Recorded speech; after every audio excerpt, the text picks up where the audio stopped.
Please be seated. Okay, well, welcome to 2020 and our first meeting of the new year.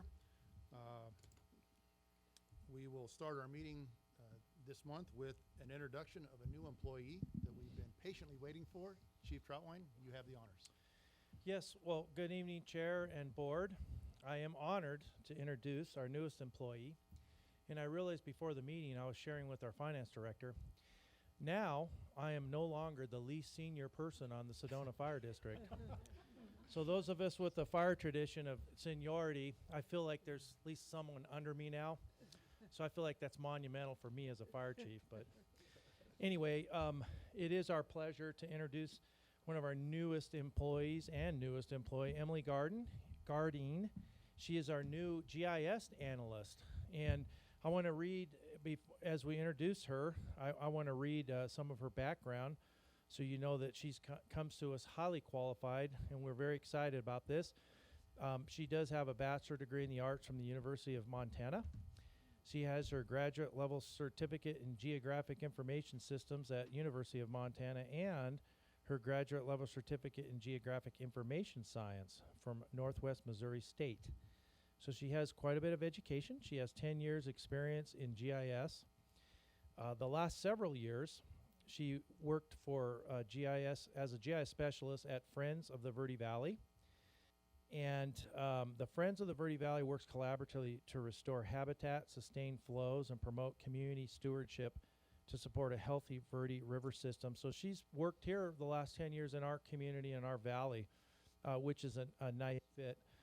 Also, she was a GIS analyst in the city of Boulder, Colorado, and a GIS analyst for the Science and Collaboration for Connected Wildlands. She spent and this is another good connection for us, she spent 2 summers in college as a wildland firefighter in a Type 2 crew. So she has a little experience as a firefighter and kind of knows what we go through out there, and I think that's another good connection. So Emily grew up on a ranch in Montana. I think that fits nicely. She loves animals and nature, which also fits nicely. And she worked as a wildlife researcher at Grand Canyon National Park, where she found her niche in GIS to track wildlife. So Emily came to Sedona in 2011, where she met her partner and bandmate, Minza. Did I say that correct? All right, that was the toughest part of this. Together, they play music at concerts, events, and festivals around the region as sister and son, and enjoy spending time with their cat, Cupcake.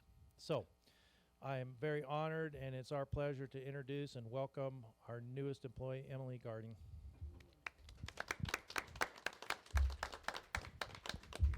And did you want to say hi at all, Emily? All right, I'll let you have the mic. Thank you for that introduction.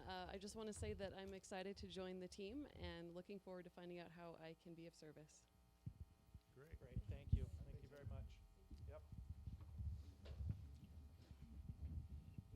Welcome on board, Emily. Same here. Welcome aboard. Where in Montana? Nice. I lived in Nice. You go to school in Missoula for the Forest Service?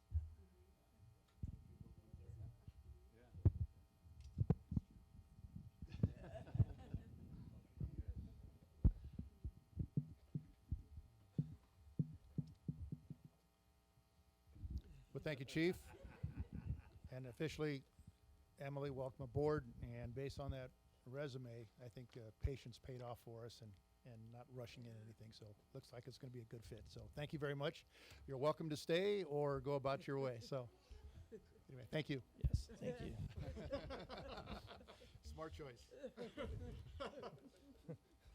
Okay. I'd be remiss if I didn't mention that Board Member Moore is en route. She had some traffic she has to deal with, so she's en route and will be here shortly. With that said, we have next on the agenda, years of service recognition. Chief Troutwine.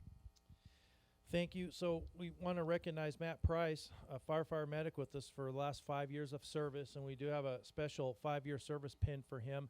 Matt couldn't make it tonight, but we do want to pause for a moment and recognize him, and I want to read a little bit of his background in terms of his term of employment. He's been with us since August 4th, 2014, through September 22nd, 18, and then he was rehired 1/28/2019 to present. So he has some other fire agency experience, Springerville Fire Department as a volunteer firefighter, and also White Mountain Ambulance Service as a paramedic. So he does have a good background. He brings more than that 5 years experience to us. Also, we want to recognize his military service from January 2000 to January 2009 with the United States Navy. And he was an E6 first class petty officer. Also served in Pearl Harbor in Hawaii. Tough assignment. And then he worked as administrative support and as a culinary specialist. And now I don't know Matt real well, but he is a very good chef. I'm thinking chili cook-off. Yes. So we got to use our firefighters with their strengths. So we want to pause again and just thank Matt Price for his service and his 5 years with us. Good. Congratulations, and again, Matt, I know you're not here, but you're probably watching on the TV when it comes out. Congratulations on your 5 years of service. Thank you, Chief. Next up, we're getting into our regular business. Any speakers from the public? Okay, thank you. Next up is the consent agenda. We have 2 items on the consent agenda: December 17, 2019 regular meeting minutes, and the same date, the executive session minutes. Do I have a motion to approve? So approved. Okay, do I have a second? I'll second that. Okay, any further discussion? None? All in favor? Aye. Okay, any, all against? Okay, the consent agenda passes. Financial report and updates, our finance director, Gabe Boldra. All right, Mr. Chair, members of the board, apparently the auditor is running late, so I'll just move on to the finance report, and then when he gets here, if it's okay with the chair, we can That's move fine. him up. Okay. Before I do my report, I just want to make a quick introduction on our staff. Although Christy Atchison is not new to the Jane Finson Group, she's been with us for about a year. CPA from Cigna Healthcare, retired, and financial analytics is mainly what she was doing there, and is been working with JVG, been doing a lot with Sedona on the accounting bookkeeping side, and she's moving into more of a consultant role with JVG, so she's here seeing the joy of board meetings. Well, thank you for coming. Good seeing you again. So starting off with the monthly financial report for December, do apologize for the report not getting to you guys until the other day. You know, when we move the board meeting up, sometimes we don't get stuff from the county as quickly as we'd like. So, but we did get that in and got that out. So starting off with our revenue for the month of December, we saw $1,188,000 in property tax revenue. We were under our projected budget by $151,000. When we get to year to date, you'll see we're actually pretty much right on line with where we should be, within about 1%. On our non-levy revenue, we received $149,331 in the month of December. That was slightly under our budgeted projection by about $60,000. Expenses for the month totaled $1,206,000. When we look across our major categories, both personnel was under, communications and IT were under, and managerial was under as well. Vehicles and equipment was pretty much right in line with budget there. We were over by $673. Buildings and land was over by $26,196. A big reason for that, the majority of that was due to not only the lock program, the new locks and system that's going in around the district, but also some building repairs and maintenance that they've been busy on as well in that division. Year to date, total revenue is at $11,446,000. We are over budget by $757,000 year to date. As I mentioned, our property tax revenue is sitting at $9,593,000, which is $165,000 over budget. So we're 1% over where we expected to be 6 months through the year. Our non-levy revenues are at $1,852,000, which is over budget by just under $600,000. So that makes up the rest of that. And that variance, that favorable variance, is due to wildland. Our total wildland billed year to date is $437,000. which is good. And then the other area, 2 areas that we're trending over is our ambulance cash collections is over budget by $96,000. We're at $1,100,000. And finally, our interest earnings, what we're making on our money. When we get to the end of the presentation, you'll see where our cash position has changed year over year. And we're at $83,000 in interest earnings, which is actually $58,000 over what we projected. We're pretty conservative on our interest earnings projection because we don't know what underlying investments the county is going to be involved in and what really we're going to see, so we budget that number pretty conservatively. On the expenses, our total expenses were $7,564,000. Personnel was at $6,283,000, which was $500,000 under budget. I know when you see that number 500,000, it sounds like a big number. We're within less than 10% variance on that budget. So, And what was wildland? I'm sorry. What was wildland? The total was 400 and some. Yeah, total revenue was $437,000 on wildland. Okay. So when we dive into our personnel budget, although we are under overall, we are over on our overtime by about $200,000, and that's related to those wildland deployments. So we definitely have enough revenue to cover that difference. Buildings and land, we're at $232,000 in total expenses, which is over budget by $6,581. Vehicles and equipment is under budget by $58,000. Communications and IT is under budget by $46,000, and managerial is under budget by $9,600. Again, I think a lot of these being under budget and a lot of these other categories has to do with some timing on purchases. Although we're trying to encourage everybody, you don't have to wait till the second half of the year to work on your projects and everything. I still think that's in some of the culture, as well as there's also just the time of identifying what the needs are within the different divisions and then start spending as we move along through the fiscal year. Percentage of expenses, at this point we should have expended, or we should be at 50% of our budget. We're at 47%, so that's that reflective of that being under budget across all our major categories. Percentage of expenses, personnel, right at 83%, and again I think that's trending a little higher than that average. I think actually I think mainly because of wildland, and 2, we haven't spent in other categories. Our operations is at 8%, communications at 5%, and managerial at 4%.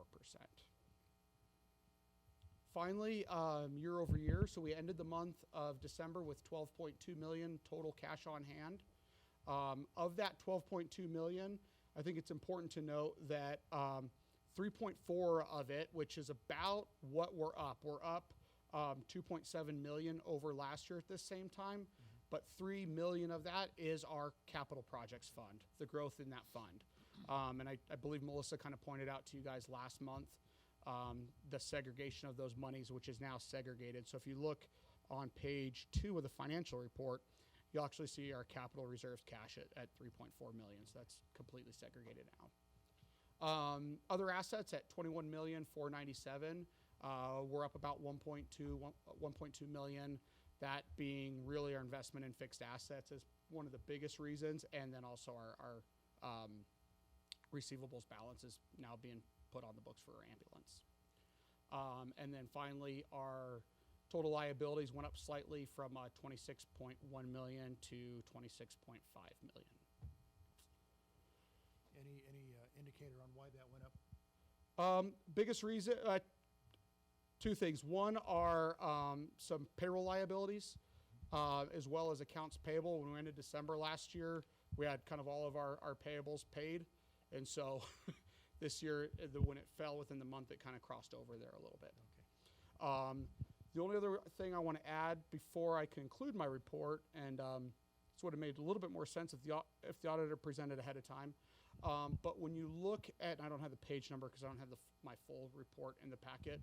If you look at the disbursement sheets, one of the recommendations that the auditors had was the board's review of the credit card transactions.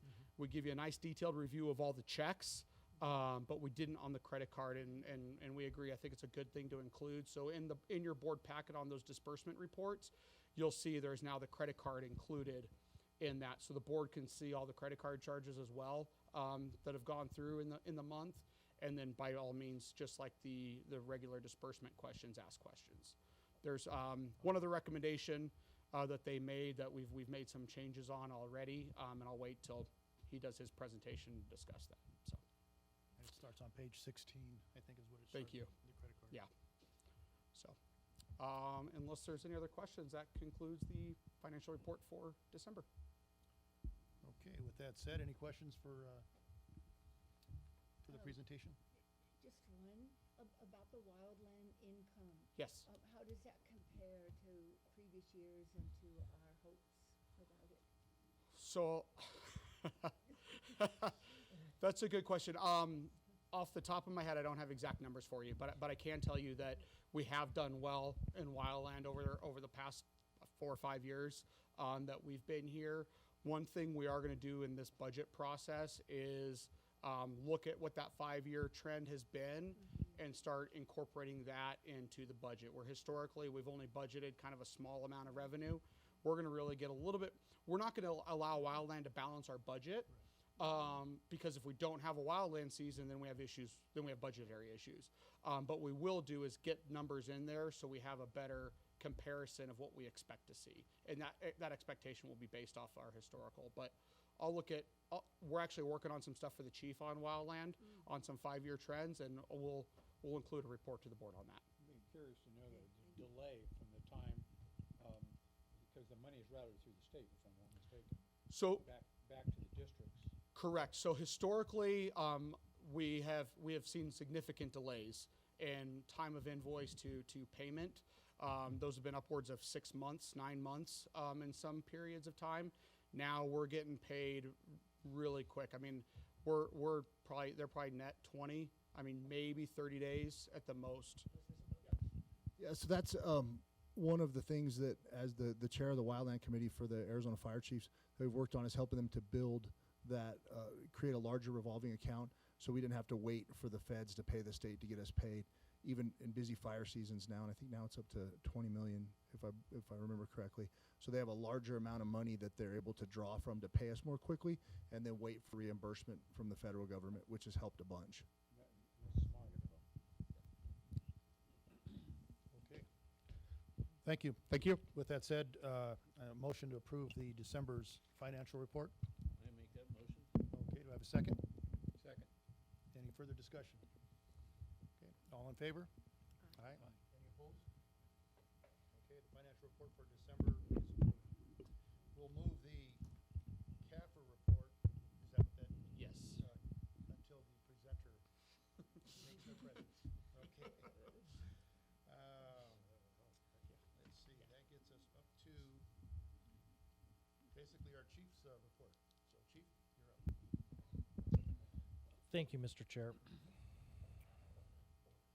So we were able to close out our comparison of our 2018 to 2019 year-to-date incident summaries. So as you can see, we responded to 4,476 incidents in 2019, and compared to 2018 where we had 4,489, we stayed pretty even.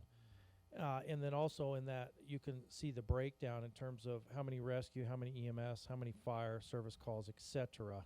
So in terms of the breakdown in the call volume, it's very similar. When we look at our total response time, again, when you look to the year-to-date totals, 2018, it was 10 minutes, 46 seconds. In 2019, it was 10 minutes and 15 seconds. So we were able to drop that, which I think is a good thing and a good trend. And obviously, you can see the breakdown on what that total reflex time or total response time really, how that's broken down each individual area. When it comes to our average response time, you can see again the year-to-date totals. We dropped from 7 minutes 10 seconds down to 6 minutes and 50 seconds. So again, I think looking at compare the 2 full years, I think that's a good trend on our response time. Our station call volume breakdown, Station 1 had their total of 261 responses, Station 3, 245, Station 4, 75, and then Station 5, 24, and Station 6, 61.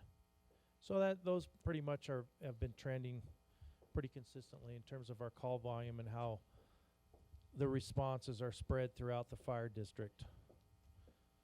So I'd like to turn it over to Assistant Chief Coyle for the operations.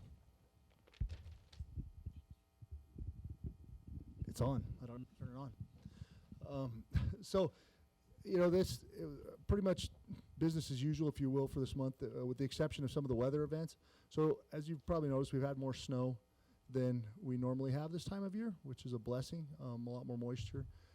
Currently, the National Fire Danger Rating, which you see is the fire rating that we show at Station 6, we are still in moderate because it takes a lot to get all the way to low, which is the next category below that. However, the soil moistures and a lot of things that are necessary to reduce the drought and to kind of at least lessen the potential that we'll have a large fire season in the future in this next year are trending in the positive direction, are trending up. That soil moisture is up, and I think Flagstaff had 173% of snowpack that they normally have this year to date, which you compare that to basically everything around Arizona's doing well, but then if you go all the way north to Montana and Washington and Oregon, everything there is down quite a bit. So those weather-related things have caused a lot of our kind of the variation in our calls that we've seen over the last month. One of the significant events that I thought was worth touching on was also that when it comes to weather impacts is that there's been a lot more rockfall in the canyon because we get that moisture and the freeze thaw and everything. And there's a couple projects that are being scoped by ADOT right now to look at addressing some of that rockfall issue with scaling and some other things like that in some areas where they see a particular hazard. But unfortunately, when people come around the corner and they're going too fast to be able to stop when the rock's in the middle of the road, then we get more business. So the technical rescue calls you see up there, a couple of them on Chimney Rock, Cathedral Rock, and the big deal is, I think for this month is going to be what John will talk about. I think another point that I wanted to make regarding wildland-related activities is that the Prescott National Forest has hired a new fire staff, and his name is Jeff Andrews. Jeff Andrews actually used to be a Prescott hotshot. Then he was in charge of the dispatch center there. Then he went back to work as a regional office in Albuquerque, and now he's coming back to the Prescott. So I think that's a really good thing for us. A lot of us already have relationships with Jeff. He's a very competent fire officer, Type 1 operations chief. And so having him back in the area, I think, is going to be a real benefit to the Sedona Fire District as far as our interagency cooperation when it comes to large events. Yeah, I think that's really about the highlights for the month, Chief, other than what John's, other than the Eagle Fire. So. Sure, any questions for operations from the board? Nope, we're good. Unless anybody else has a question. No, just, staffing is, I have a different version, sorry. It says different on mine than yours. This is all very good. Okay. All right. Okay, we'll move to Community Risk Reduction Division Chief Davis, our fire marshal. Thank you, Chief. Yes, last month in community risk reduction, we completed around 136 inspections, 41 plans reviews. I should mention that the plans reviews, as I've spoken about in the past, we're moving towards electronic plans reviews. I would guesstimate now that we're probably doing about 40% of our plans reviews in an electronic format. It is, it's been a little bit of an adjustment. To be honest with you, I like it better. I think it makes for a more comprehensive plan review. It's a lot easier than lugging plans around when it just shows up on your computer screen. We have identified some hardware issues that we need to address, but we're working on that. Overall, I would say it probably hasn't been a time saver. I don't think there's really any net cost in time. It takes a little bit longer to do the plans reviews as I'm learning the program, but where it's really saved is on the paperwork end, because everything goes out electronically. We don't have to get a letter ready and send it out. So I think net time use on that is probably it's probably a wash. We had a couple of Firewise home assessments, but this time of year is usually a slow time of year for those. And of course we have the one fire investigation which is ongoing. and I believe you all saw the press release on that went out this morning. Fire prevention appearances, we had 5 events, made 91 contacts. The Eagle Lane fire, like I said, you guys saw the press release. Are there any questions that you have regarding that I might be able to answer? You know, I think it's excellent and highly informative. I've had some neighbors, because I live in that area not too far from that fire, as the bird flies. And I think that the details that you put in, and Chief as well, have helped the group that has had some concerns and questions, because they've been in contact with me, and that press release, which was sent on to them, was very helpful in Sure. addressing many of their concerns. So Well, thank you. Thank you. We tried to answer a lot of the questions that we're getting repeatedly Yes. through the chief and through my office. So we tried to answer a lot of those questions. And one of the big ones is, why did it burn so fast? Well, buildings under construction typically do burn fast for the reasons I stated in the press release. So we tried to answer a lot of those questions. Mhm. Any other questions? Anything else on that?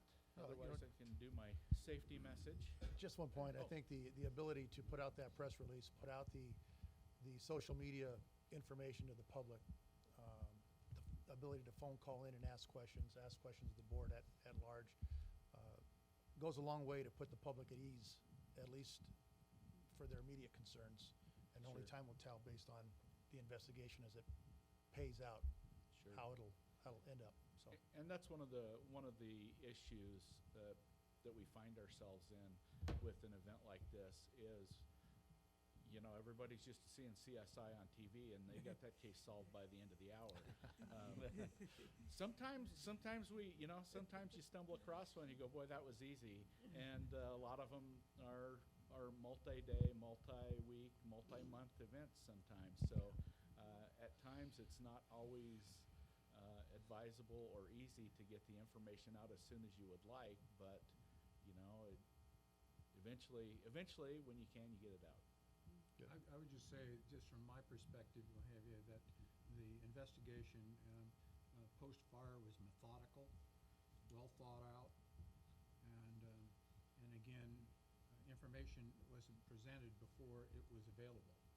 Sure. So, Well, and I would be remiss if I didn't recognize Rick Evans, my fire inspector. He headed up the investigation on this, and he has done a fantastic job. So I've just kind of played around the edges. He's been responsible for 90% of the investigation. So he deserves kudos for that. We can thank him as well.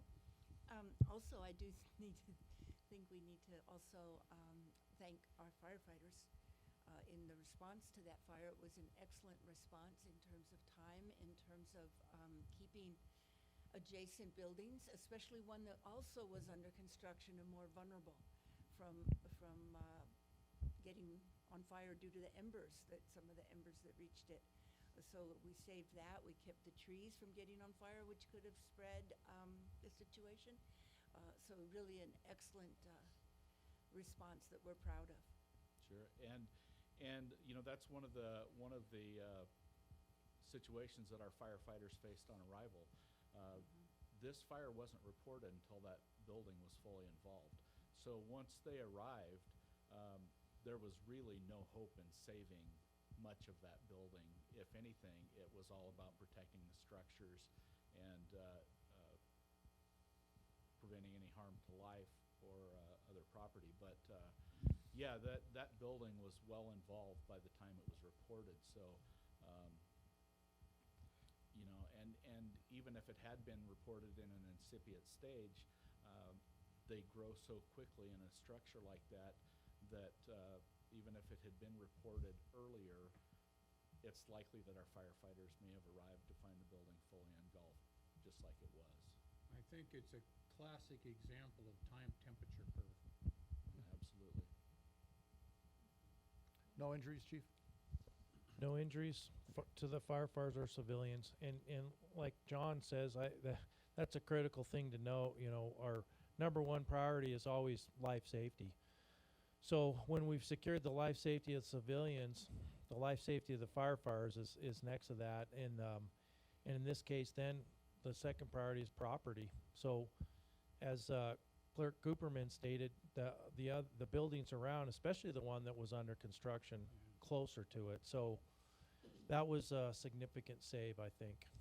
So that great job, not only on the investigation, but to Jason's team and the firefighters out there in the field that day to day are ready to go. Super. Thank you. I have my monthly safety message here, and as you mentioned at the top of the meeting, Chairman, we are absolutely in a new year, and everybody makes New Year's resolutions. So I am challenging everybody to make a New Year's resolution to drive safer, be prepared for winter weather, make sure all of the safety equipment on your vehicle is functioning properly. Use only hands-free devices. If you use a cell phone in your car, use only hands-free devices. I think the law in the state of Arizona encourages people to do that. Although the weather is nice today, it's never far from a snowstorm this time of year.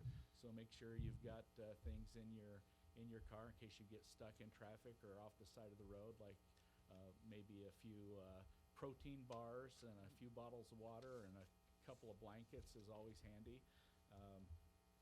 Be sure to check the weather before you're heading out. And if the weather is bad, you know, I think it's all kind of fun to, you know, go down to 7-Eleven to get your big gulp and slide around a little bit. But really, if you don't need to be out, don't be out. Thank That's you. all I have. And just another comment, because it was a week or 2 weeks ago, and that was the rollover on 525. Yeah. And, I mean, it's out in the middle of nowhere. This is where people camp and so on. So obviously someone lost control because perhaps they're going too fast. And so our backcountry roads, may have you, you never know what condition they're going to be in. And so those ruts can affect your steering. And in this case, it was hopefully the occupants are doing well. Absolutely. Wear your seatbelt. Yep. Wear your seatbelt. Buckle up. Okay, thank you. Chief? Thank you, John. We'll move to Division Chief Mazulis for his report on training, EMS, and fleet. No, Chief, before you get started on that, we'll move the CAPRA report and the audit just prior to the strategic plan, which would be after Okay. Heidi's. Okay? Great. All right. Well, we've cleared the holidays season, and typically our spring is full of training, and we haven't disappointed this spring. Our crews have been busy. We've completed our annual driver's training for all our operators, and what that entails is us setting up a cone course in partnership with the airport facility, and we have all our operators go through a course and recertify. We've also continued our task book program, and we've got an upcoming engineers test, and so there's been some folks working on their engineers task books, which is basically a guidebook that helps them. It guides them in completing and gives them a formal process to learn the process of operating one of our fire engines. And in addition to that, we rotate our technical rescue refresher training through the shifts each year, and this year is C shift, and they've begun video-based training and then some classroom stuff, and then we'll roll into our Swiftwater refresher this spring as a little bit of the warm-up and the runoff happens. And it's a really good way we do it, alternating the shifts every year. It keeps the cost down and keeps the training up, and it affords us the opportunity to provide really good training for our folks. And lastly, we touched on a little bit last month, but we rolled out another piece of our software that we use for EMS and fire reporting called Eso Personal Management, and it's really going to help us streamline how we track and document our training, and all of our certifications and notifications for crews in conjunction with Lexipol, our policy management system. That's rolling out to crews, and that'll be given out with breadcrumbs. They'll get a few policies weekly and get that fully implemented, and we'll have a really good policy manual out of that process. And then so that's training. We've been busy. EMS has been just managing the crews. We've got some training coming up that the hospital mandates. They call it the skills lab. Run reviews from medics from back in the day, or hospital chart reviews. It's kind of that, and so that's coming up. Other than that, I'm happy to report our crews got to use our video laryngoscope, the new one that we purchased, and with great success. The guys are really happy with the new product and its functionality. And in fleet, the fleet service truck that was approved came off the assembly line and is getting its box put on it, and we expect delivery soon, probably late February. And the command vehicles are slated to arrive in the March timeframe. So everything's on track for that. I learned a lot. You can go to the Ford dealership down in Cottonwood and pick up a truck today, but when you order the government spec XL with not all the bells and whistles, they just don't build those until they got a group of them to build, and then they put them in the queue. So they get scheduled. It's not like you just go get them off the lot. And other than that, Mike's just been keeping up really well with our preventative maintenance tasks. He's been running and gunning, and we've had a few apparatus concerns, but fortunately they're all apparatus under warranty. So the dealership we use for warranty work has been doing really quick turnarounds for us. So everything's been working really well.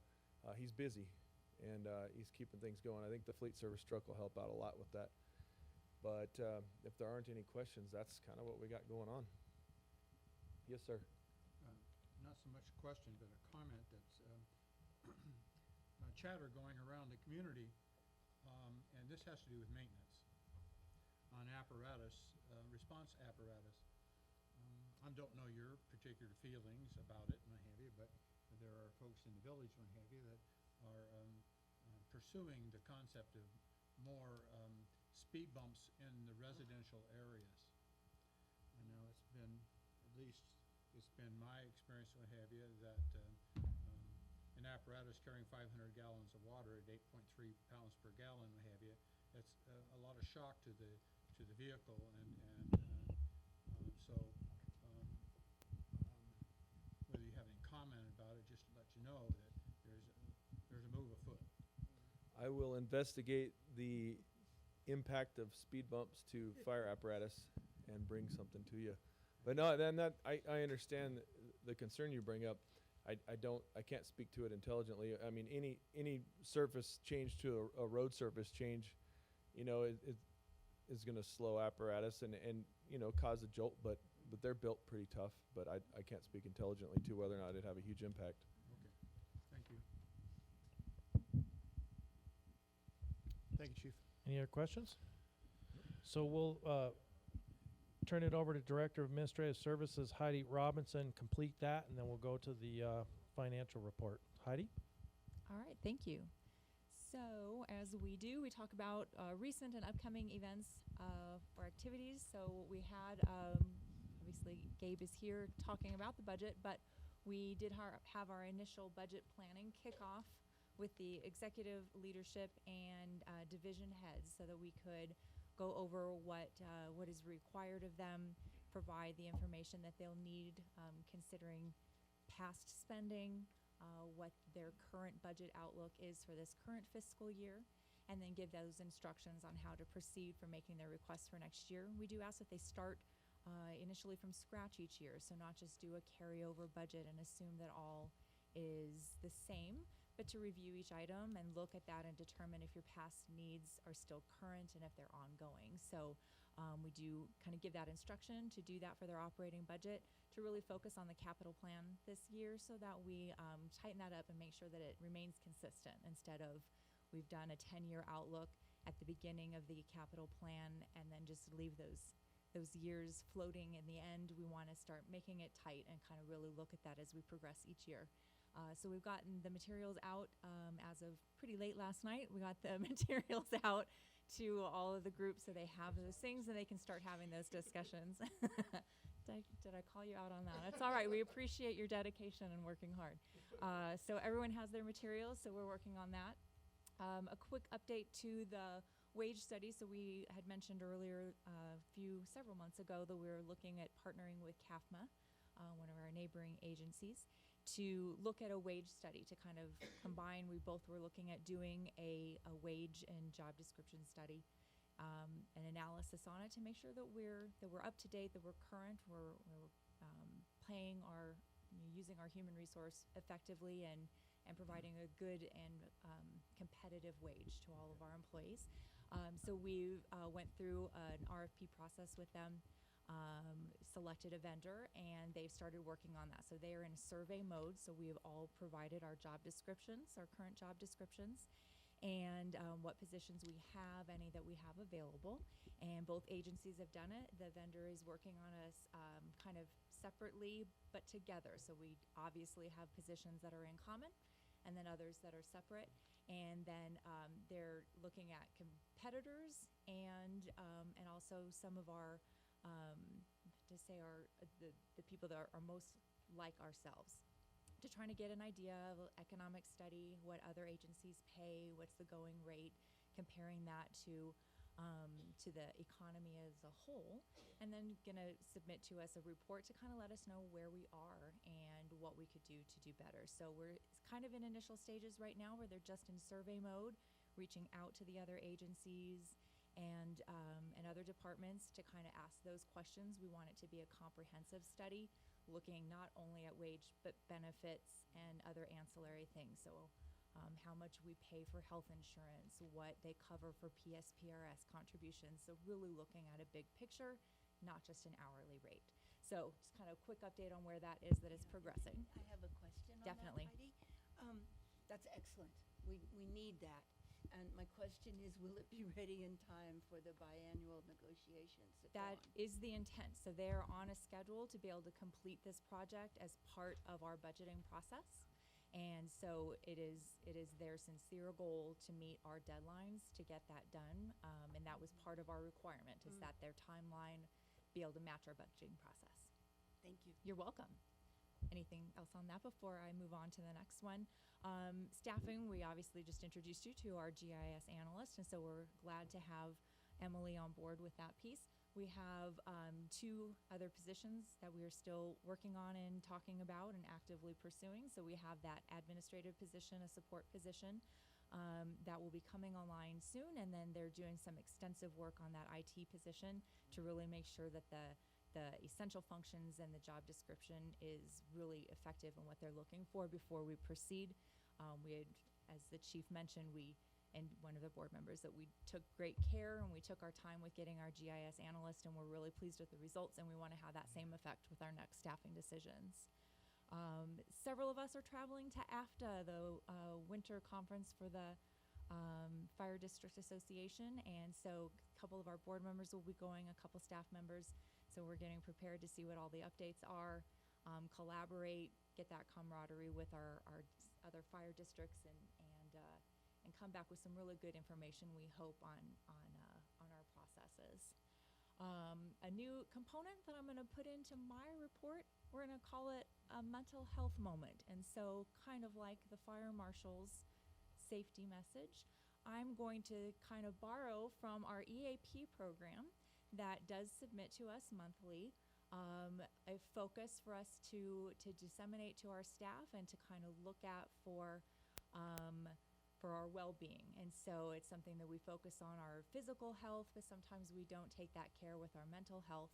And so we're going to talk about this one, that the focus for this month was that kind of idea of the post-holiday stress and post-holiday depression, that you've led up to it in the coming season towards the holidays, where that can be kind of frenetic. It has family, lots of activities, lots of anticipation and building up. For those who've experienced loss, maybe experiencing some loneliness, that can be kind of a devastating time, and we may not take that in consideration, that there's a certain amount of holiday cheer And there is also a certain amount of holiday depression that can come about. And we don't know people's circumstances, and sometimes you don't notice it in others by their outward appearance. And that after the holidays, there can be a letdown. And so it's a time of year, maybe there's too much spending and there's stress according to that. We're not sure about what the outlook goes. People make resolutions and then they're not sure if they can keep them. So it's just keeping that in mind, that it's normal. Don't beat yourself up about it. Give yourself a little credit and kind of support our fellow man. And that's my mental health moment for the month. Thank you. Do you have any questions Yes. or statements? It's not on the chart, but it was the facial hair competition. Oh, yes. And I would like to nominate our board chair because he has exceeded all expectations. It has taken me an extra month, but No, that might be cheating. We didn't have as much participation this year, so we didn't go very formal with awards because I think we literally had 3 photos. So we're going to do something kind of cheeky about acknowledging it at each station. But I agree, the board chair has exceeded expectations. took me 35 years. I couldn't have it. It kind of reminds me of that fellow on the television that's advertising a particular liquor.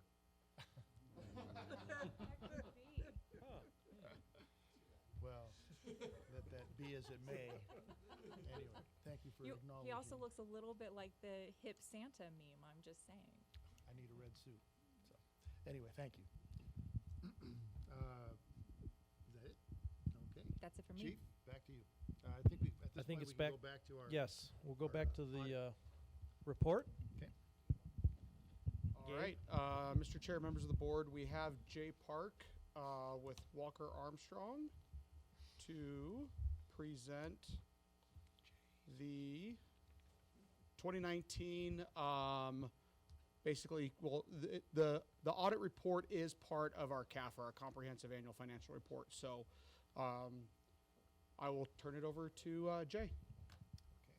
We have a few reports we're going to pass out here.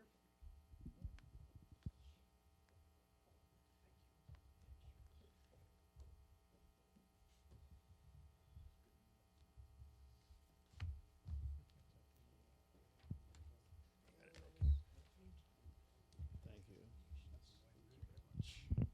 You have these in your packet as well. Holy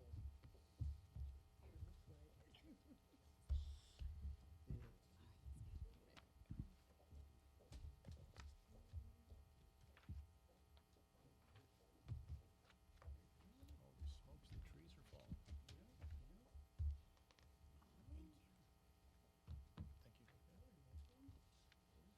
Thank you.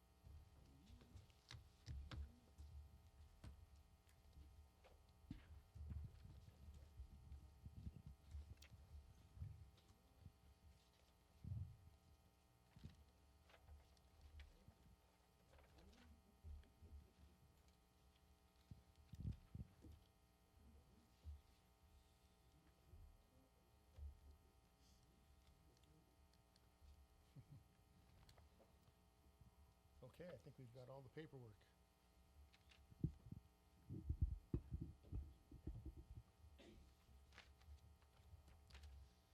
Okay, good evening, everybody.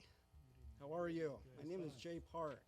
I'm a partner with Walker and Armstrong, and I am here to present the results of the 2019 audit.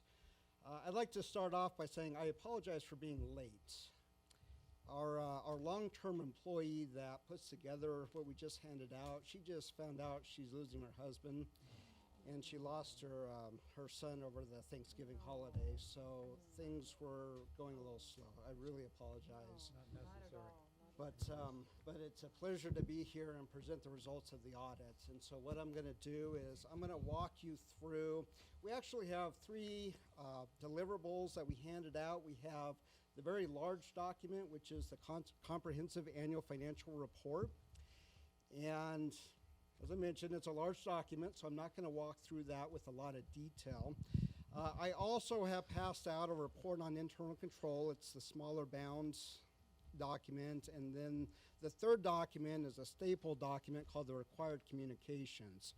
And so what we've done for ease of presentation is we've taken all three documents and we've summarized the results of the audit and those three documents in the PowerPoint presentation, which is behind you or in front of you, depending on where you're sitting.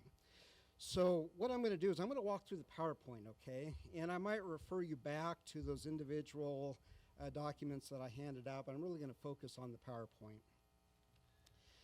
Okay, so let's go ahead and get going here on that. I'm going to start off with what I referred to as the summary of audit results, which is the very first page here.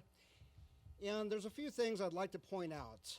The very first item there is we are issuing or have issued what we call an unmodified or a clean opinion on the financial statements. And so what that means is that in our opinion, the financial statements are fairly presented in accordance with the accounting rules. We refer to those accounting rules as generally accepted accounting principles. Okay? And so that is definitely a positive for the district. So that is the type of opinion that most organizations strive to obtain. We do not always issue unmodified opinions. Sometimes we'll have what we call a disclaimer of opinion, which means for some reason we couldn't finish the audit, or an adverse opinion, which means the accounting records are not in conformity with the rules, okay? Or a qualified opinion as well. But in this case, it's a clean opinion. So I'd like to congratulate the management and the staff and the board for your commitment to excellence.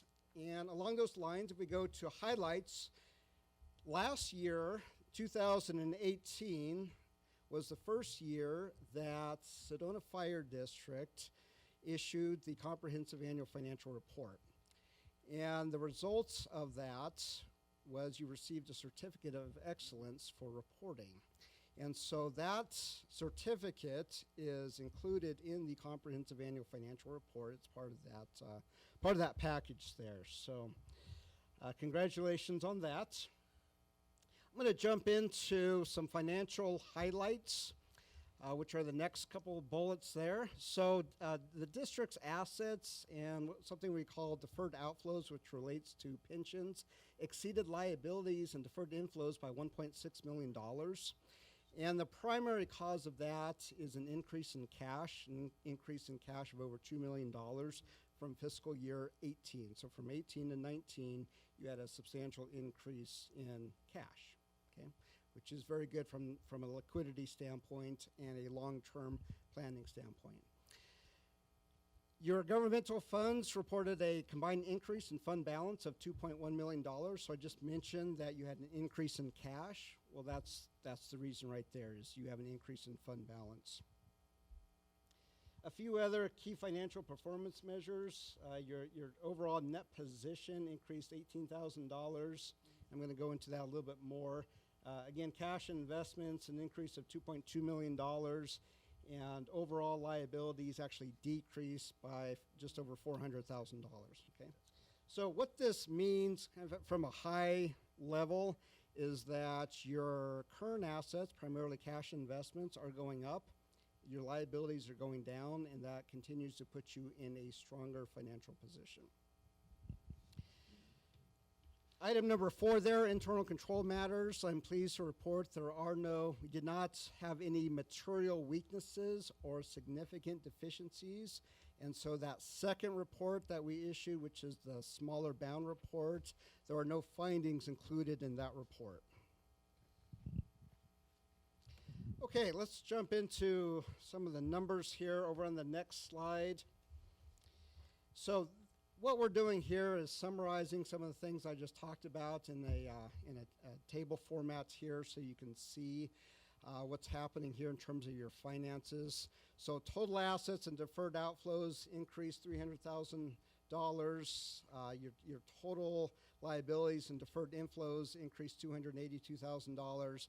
And then down below, you'll see a middle column that's highlighted in gray.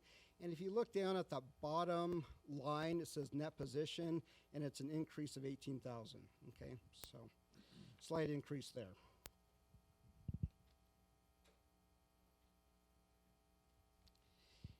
Here's a breakdown of your total assets. You have total cash investments of $8.9 million. That's 42% of your total assets.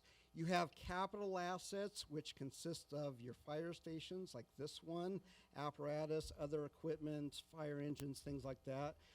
So you have $11.3 million in capital assets, and then other assets of just over $1 million, and that's primarily things like receivables, amounts that are owed to you in terms of property tax, ambulance billing receivables, things like that. So just to put it in perspective, that number of $8.9 million in cash and investments is very strong for a fire district, and in fact, it's very strong as it relates to many types of governments that I work with. So, on the liability side, liabilities are obligations of the district, and it's probably not a huge surprise that your net pension and something else that we call OPEB, that's over other pension employment, other employment benefit obligations of $23.1 million. Okay, so this is a combination of PSPRS and Arizona ASRS as well, your obligations related to those plans.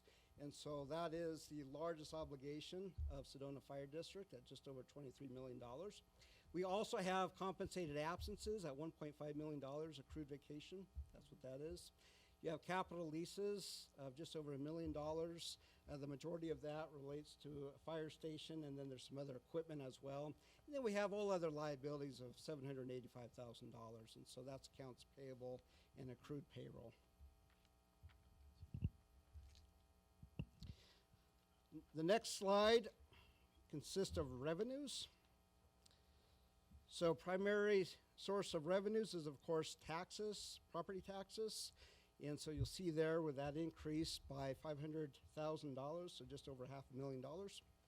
Charges for services, which is primarily ambulance revenues and wildland, is decreased by $114,000. So you have a total increase in revenues of just over $400,000.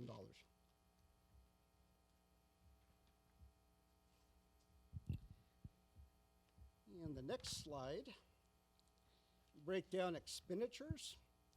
Now you can see here, we start off with salaries and wages because that is where you spend the majority of your money. And so we start off with 2019, which is that blue bar there. And you can see that's actually down slightly from prior year. Employee benefits is up slightly. Capital outlays is down significantly from prior years. You can see that there. And then all other expenditures are fairly consistent with prior years.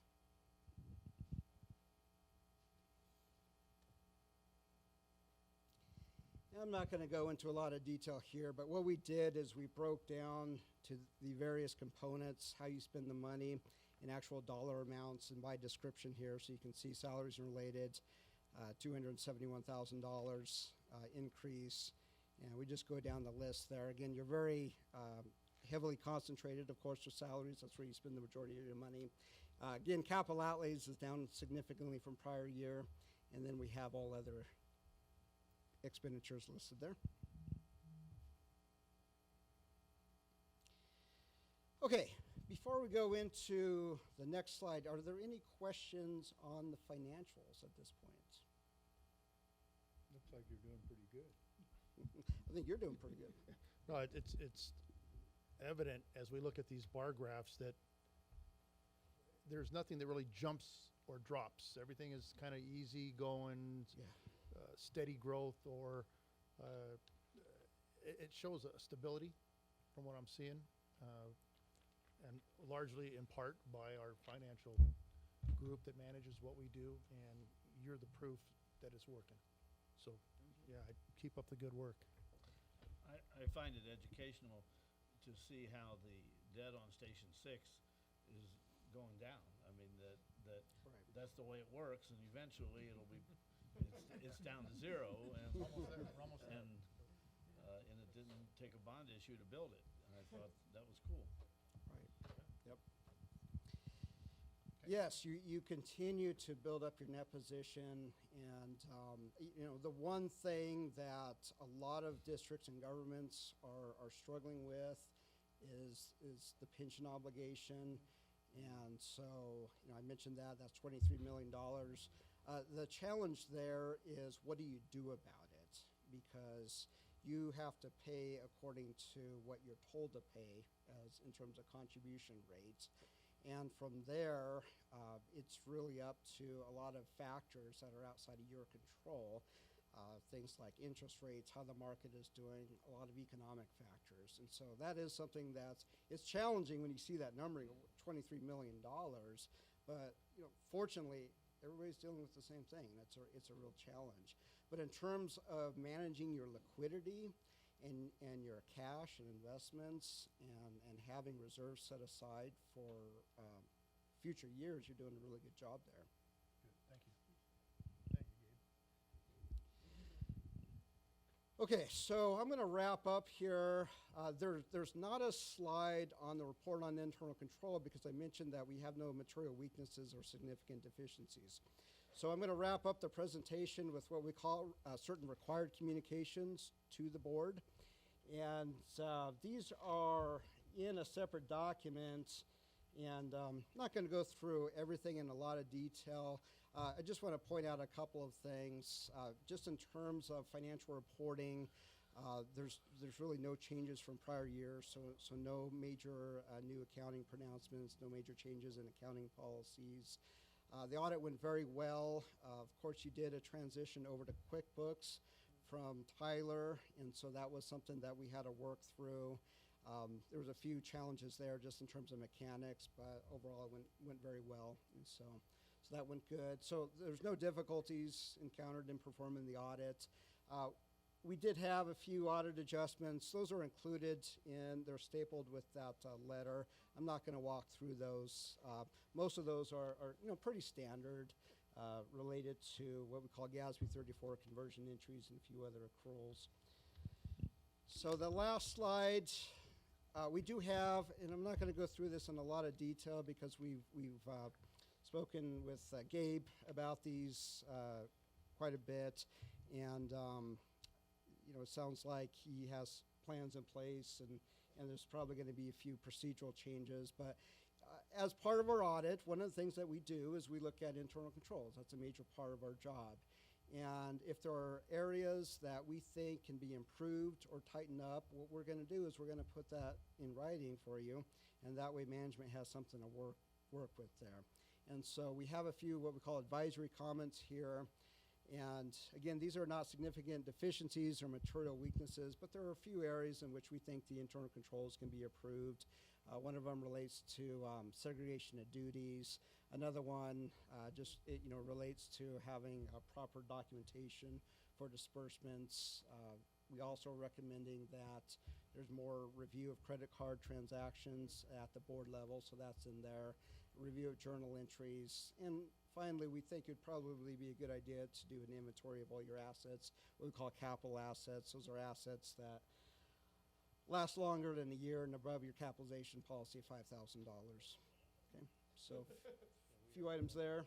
Yeah, Jay and Mr. Chair, if I may, as Jay said, all of these comments we've already, taken into consideration. I've met with both Chief and Heidi on every single one of these, and as I mentioned in the board report, we've already addressed the credit card transactions by including that in your December financial report.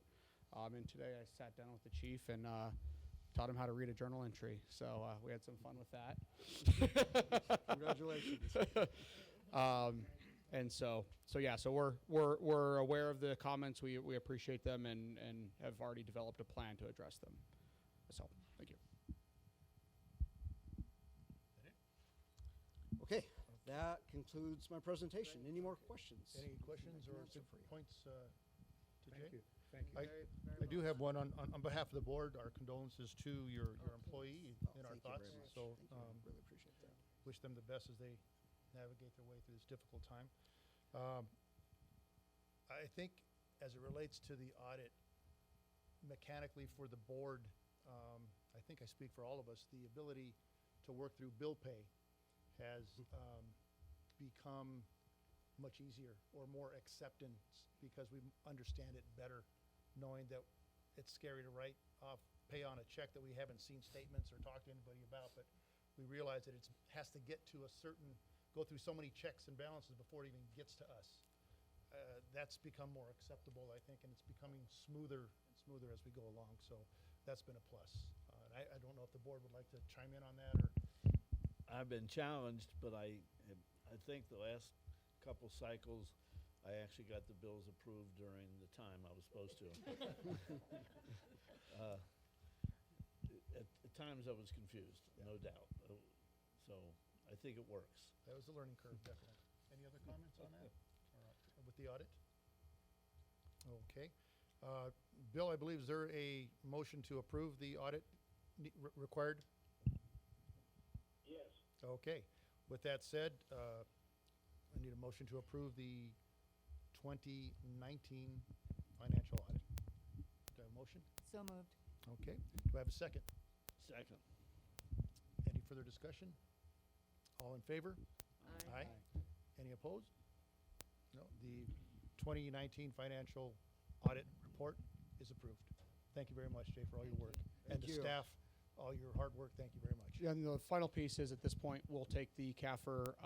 GFOA had some comments on our last CAFR, and we've corrected them. Jay's provided us with a report on comments that we'll submit with the application for the award again for this CAFR. So. Okay, super.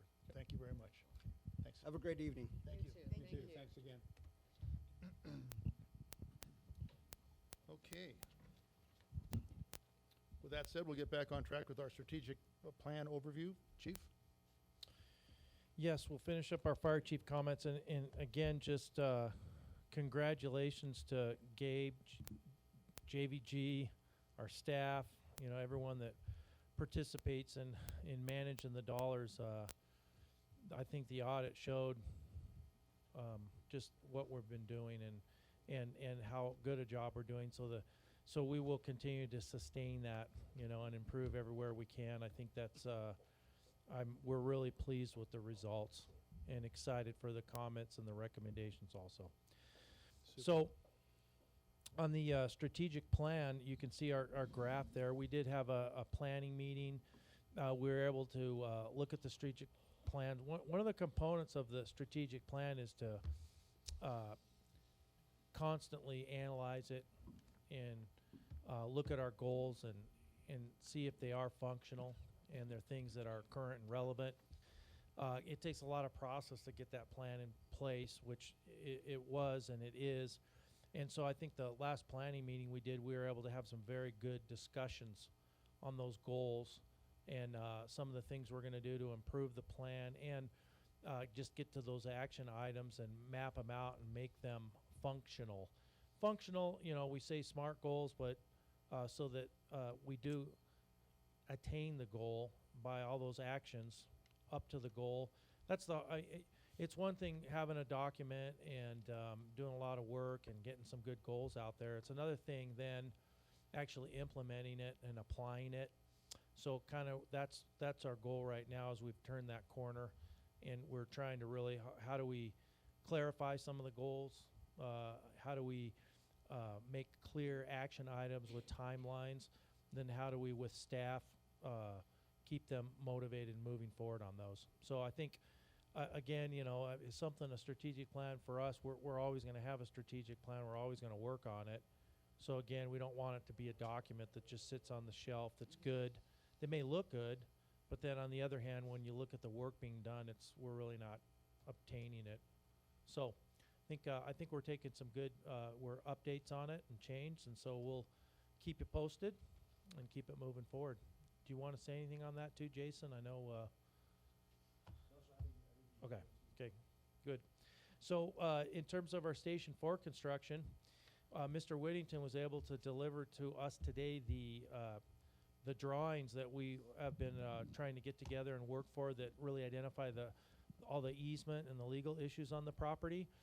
Chief Cole and I looked at those briefly this afternoon, and they are pretty complex. I know I'm not trained to read them, but there's a lot of lines and a lot of dotted lines. But I think this was an important component that we now have as we move forward, and so we can have some of those discussions with the different stakeholders. And again, when you look at it, it is a lot more complex than driving by the station and looking at the property. It looks like pavement and a station. but the bones under it are pretty complex with the different stakeholders. So we're going to use that document moving forward. Then as we move towards preliminary designs that would work on that property, then we can get a estimate on cost. But then as we move forward, as I've talked with Gabe and we're walking down the budget process, a component of that is, what is our plan for Station 4? What's the cost look like? And then bringing to the board options in terms of what are our options for financing that and getting that project done with a good solid estimate of what the cost will be. And the other component too is we're going to put together a strong team to help manage that process. So once we are confident with our plans on the property and confident with our design, and we're confident on the financial aspect and have brought that to the board and get that approved, then we really want to walk it down carefully and get the job done well. And as we've talked and staff have talked, and we brought that up here before, we're really looking at a 50-year building. And there's not public buildings, they seem to last a long time. Well, at least I should say we use them a long time. There's a famous gentleman who's passed away since, but some of you might have heard, he wrote a book on building construction. His name's Brannigan. And he describes what the building does over time and how gravity affects a building.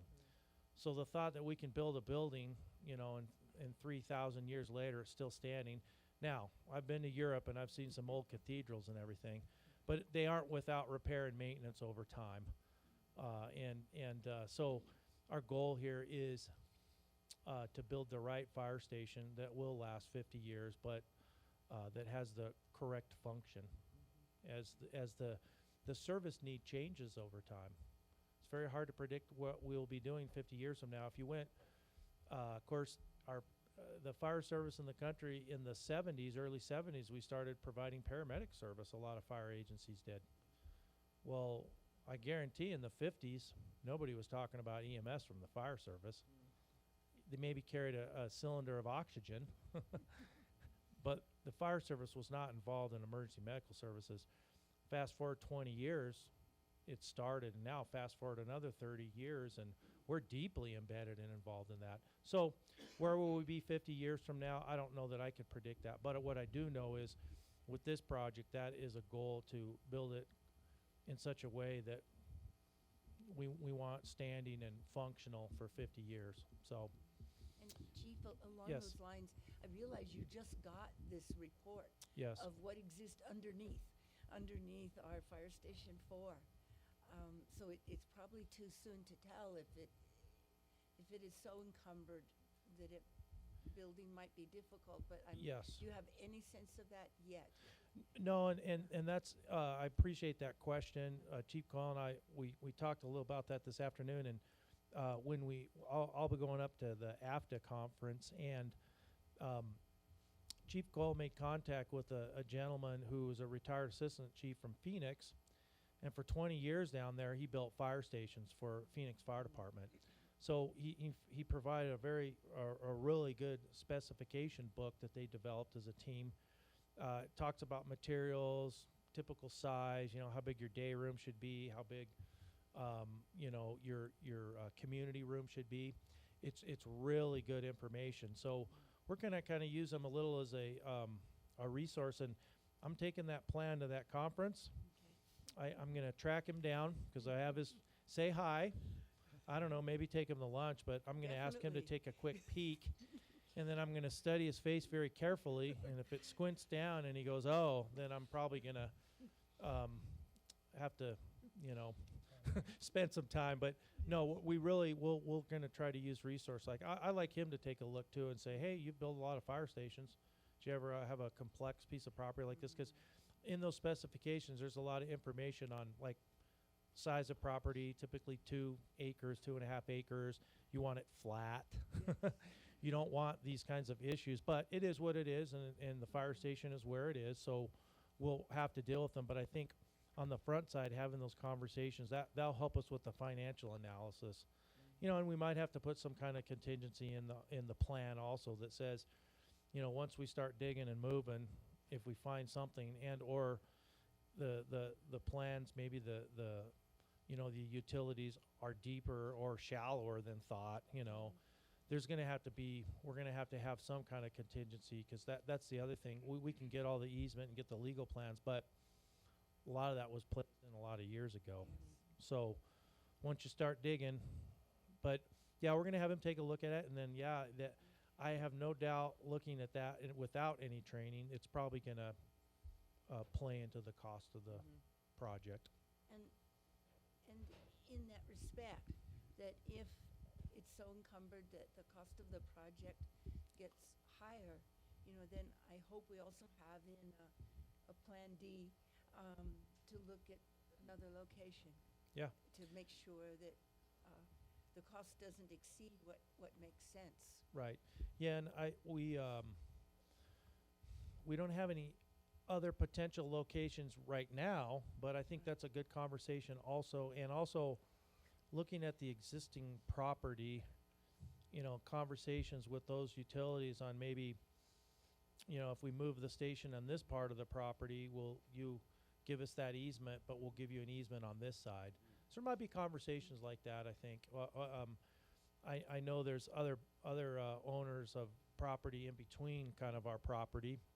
Might be a conversation too, what the status of that is, or if they're willing to sell it maybe. But again, yeah, what the goal is, mapping out all the easement issues, then I think that'll help a designer be able to answer those questions too. You know, in terms of not just cost, but what works best for the property.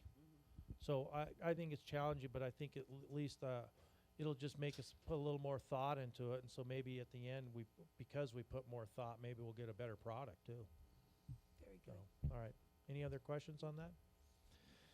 So we did not have any purchase orders over $10,000 last month, and no grant activity to note.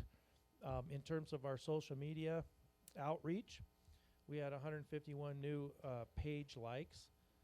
Our post reach was 61,000 plus, and then our engagement was over 37,000. The most engaging topics were road closures. That was in December with the weather, and also Cathedral Rock technical rescue. So we consistently do our technical rescue, and we consistently have our firefighters up in those canyons and on those red rocks doing an outstanding job. So those are definitely noted calls. Now, we did have a donation of $100. And then, again, we have a lot of thank you letters in this packet. So, again, I encourage everyone to look at those and go through those. One very notable thank you letter is at the end of the packet. And this is connected, again, to our firefighters deploying to California for the Kincaid fire. And they actually painted a picture for us. And we still have the plastic on to protect it, but I want to pass it around, let the board look at that, and then you can look at the thank you letter that's connected to it. But some of those thank you letters had to do with EMS assignments, some of them with rescue. Some of them were just being at events in the community and public education. And this particular one, again, was connected to our deployments on wildfire. And as we know, California, Arizona, we do wildfire. And again, it's a statement how our firefighters do an excellent job with the challenge for us in the Southwest. But again, that we continue to strive to train, to have the right apparatus and equipment, and to safely deploy so we can, keep the community safe, the people primarily, and then the property the best we can. So I think this was a great thank you, and they went really above and beyond expressing that. So I think that was the end of my chief's report, unless there's any questions. Any questions from the board? Well, I was just curious. I've listened on the news talking about the fires in Australia and the use and American firefighters doing wildland, I guess. And there's some from the state of Arizona. What determines how that happens, that people are actually deployed, as in this case, 8,000 miles away. Yeah, and I think Chief Coyle, he has a lot of inside information on that, Chief. So the National Multi-Agency Coordination Center, MAC, the coordinating group, is the one that is working with Australia to kind of to coordinate those requests. And what they've done so far is that they've sent them to the different geographic regions, and they filled 3 different incident management team of the overhead. So like the positions that I'm at, and the one that's in charge of finance, my peer in charge of finance, planning, logistics, and then information officer, safety officer, and then the incident commander. Right now, the agreement is for federal employees only. It's nothing on our side of it. It's just the way it works on the international side from Australia. So that's creating some challenges for being able to fill that, because it's a 30-day commitment plus travel for the individuals that are going over there. But 2 different members of our incident management team are over there right now. Well, actually, one of them just got back, and the fire behavior and the conditions and stuff that they've witnessed, to say they're extreme is probably an understatement. But yeah, that's the process on how those orders get filled and how they get routed to the different land management agencies to provide resources. If you're asking, sir, I think we do have a group of folks that would be happy to take an engine over there. Especially that new one. When I see the video, I see the helicopters that were based up here at the airport look like the same machines over there. And in talking to them up at the airport, I do know that they've in previous years have ended up in Australia during the winter. So I find it interesting that this is a worldwide system, not just a statewide system. Yeah, so one of the sky cranes, Erickson sky cranes, was named Elvis, and so now in Australia, that's a heavy helicopter is Elvis, like all of them. All those, it's just they're all Elvis. So there's a lot of Elvis sightings, I guess. Maybe that's why. But. Thank you very much. I think it certainly because of the enormity of this fire, and it's continuous, just on the arson investigation, processing, and so on and so forth, there's a lot of information there to be gleaned after this. So. All righty, well, thank you, Chief. Chief Troutwine, actually to the board, I'd like to invite the board that if you have any concerns or points of interest as it relates to these new stations being considered, please make the phone call to see the chief and discuss them throughout the course of the month.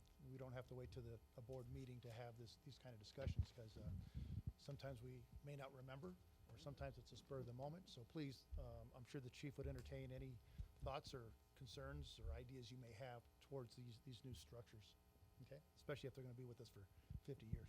Yes, thank you for that. I do appreciate that. Okay. With that said, our next item on the agenda is a presentation for short-term vacation rentals and the fire code. Fire Marshal John Davis. Thank you, Chairman Soto. Yes, I prepared a brief presentation. It's a very high 35,000-foot overview of the vacation rentals and the fire code. Also deals a little bit with the building code. First off, we're talking about the building official's role in the classification of buildings. In every county and city, there is a certified building official, also referred to as the CBO, and he is the one who determines the classification of an occupancy. So there's many different occupancy classifications. A for assembly, I for institutional, jails and hospitals, E for educational. What we're focused on is the R occupancy designation, which is residential. And then there are subcategories under that. R1, hotel, motel, R2, dormitory, R3, two-family dwellings, and R4, special occupancy types. But at the time a building is built, it is issued a certificate of occupancy by the building official stating what type of occupancy it is. These are all built as one and two family dwellings, so they are issued an R3 occupancy, which is designates that it's a one and two family dwelling. As far as the number of short-term rentals within the Sedona Fire District, we have not done any sort of scientific survey, but we did get on the two largest short-term rental sites, both of those being Airbnb and VRBO, vacation rental by owner, yes. And there are many others, but those are probably the two largest. And we were able to come up with and identify around 1,000 vacation rentals within the boundaries of our fire district. So currently, our practice is to continue to enforce the code in a fair and equitable manner, try to be consistent. Our number one priority is to ensure the safety of our citizens and our visitors. We continue to work with our partners to follow the state short-term rental law. Any changes in building code, we're always ready to act on those once those do change, if there are provisions in that which allow us to enhance the safety of our citizens and visitors. That is the nutshell version of short-term rentals and how we deal with them. I would be happy to answer any questions if there are. Any questions from the board? I'd like to make a statement. So, I'm on the board for the Sedona Verde Valley Association of Realtors, and I'm going to be having Randy Garrison out to our next quarterly meeting along with the city manager's team, and we're going to be discussing specifically short-term rentals as well as a few other things. But if anyone's truly interested in finding out more, the meeting's going to be January 30th at 9 a.m. At the Elks Lodge here in West Sedona. And I was also on the Senate floor today because I went down for a day at the Capitol, and there wasn't really much discussion on it, but that's something that's going to be. They don't feel like that law is going to change in the near future. There won't be any repealing of that. So I feel like we're going to have to be, just not just living with it, but dealing with it in such a way that everybody won't be so negatively affected. And I think going to the city council and speaking with the city manager, as well as Randy Garrison, would help alleviate any stresses or questions. So, you come on by to the meeting if you guys have a chance. And if not, I'll have a postmortem on it afterwards, and I could bring it to the next the board meeting. So. Thank you. Anybody else have any questions? Go ahead. This is a sidebar. I've been working with the mayor on a website she's running for re-election, and so about 10 days ago, so she was down in the state legislature and testified in front of a committee put together by the state legislature to try to get a handle on the overall issue of short-term rental and what it's done to housing patterns and workforce housing and stuff like that. I went and put it on her website. It's a 2.5-hour presentation where you can actually home in on just the conversation that she made, as well as the mayor of Flagstaff, those two cities being impacted probably the most in the state. And I found by listening to the whole process and the data, they had a PowerPoint that's part of the video. I actually learned things about this whole short-term rental thing that I didn't know. And that you will find on embedded into her website, which is mayorsandy.com. Okay. Okay. That's awesome. Anybody else? Very cool. I'd like to make a quick statement. That's basically, it's information like this that our fire marshal gives to us, that our board members are involved in other aspects of this whole issue, that allows us to make a better decision. It also ensures that we have a voice in the situation, as John mentioned, with those that work closely in this whole short-term rental, and that's our city leaders, city government, to ensure that the fire side or the emergency response side can be heard and is heard, and again, to speak without speaking to them may not be to our full advantage. So as long as we have a voice in the fight, so to speak, That's really what we're here to do, and make sure that we enforce what we're, charged to be to enforce. So with that said, I can't give direction at this point in time, but I'm happy to hear that we are involved with city government. So thank you. Let's see, was that your last item we have here? We got, one more item. Discussion possible action, review and approval of lease amendment with AT&T for Station 4 generator access. Chief Coyle. So that, I'd ask the board that we table that until next month. That was part of that document that we just received this afternoon, and so we need to get back with their legal. Okay, with that said, we will table the discussion till next month. Okay? With that said, that is the conclusion of our meeting, and this meeting is, unless there's any other input, this meeting is adjourned.